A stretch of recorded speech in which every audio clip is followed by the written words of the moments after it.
Hi guys, good morning. Kapag ganitong bagong ligo ako. Ito nga pala ang gamit ko guys. Glad to Glow. Actually kay Ate Venus ko to natutunan. Naging hiyang to sa akin kasi may mga products talaga na pinipimpos ako like ganyan. Ito ay kapag sobrang puyat ko, stress, hindi talaga mawawala yan. Pero ito, alam ko na matagal ko na itong ginagamit. Kaya hindi dito sa Glad to Glow moisturizer na to nanggaling ang mga maliliit na pimples ko. Kaya ayan, wina-workout ko pa yun. Siguro dahil lately stress or puyat, ganyan. Kaya nakukuha ko siya.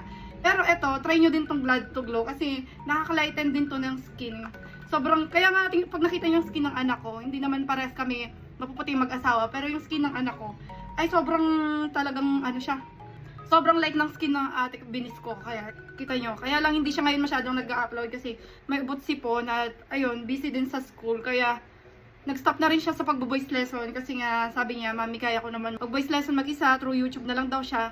Kaya no need nang maggumastos kami sa dami. Alam niya kasi sa dami ng bayarin namin pag naririnig niya yata kami mag-asawa kapag nag-struggle kami sa mga payables namin kasi 'di ba?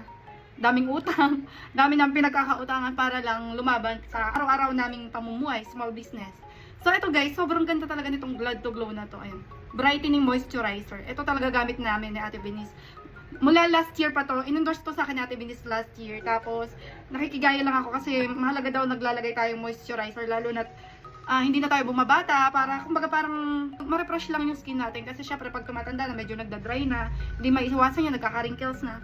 So, ganyan lang ako bago umalis. Tapos nagkikilay ako. Hindi ako pala pulbo, promise. Kasi parang namumuumuo siya sa mukha ko. Pero since moisturizer, pwede na siyang mag-powder.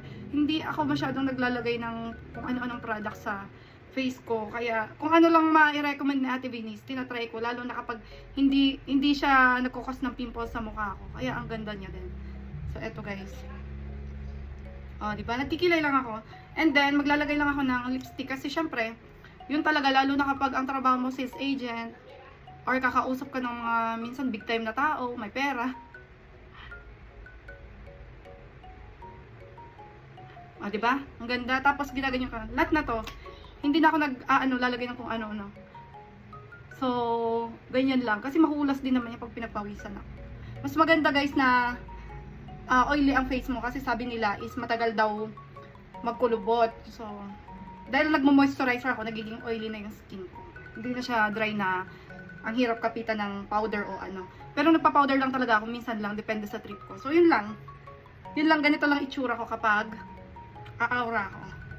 O siya, mamaya na, see you on my next vlog at nagmamadali ako. Ilalagay ko na lang sa comment section itong Glad to Glow para hindi kayo ma-scam. Para doon lang kayo sa legit store bumili ng ganitong Glad to Glow. Ang ganda nito ha. Diba? Nakaka-glass skin din at nakaka-light. So yun lang guys, see you on my next vlog. Thanks for watching. Bye-bye!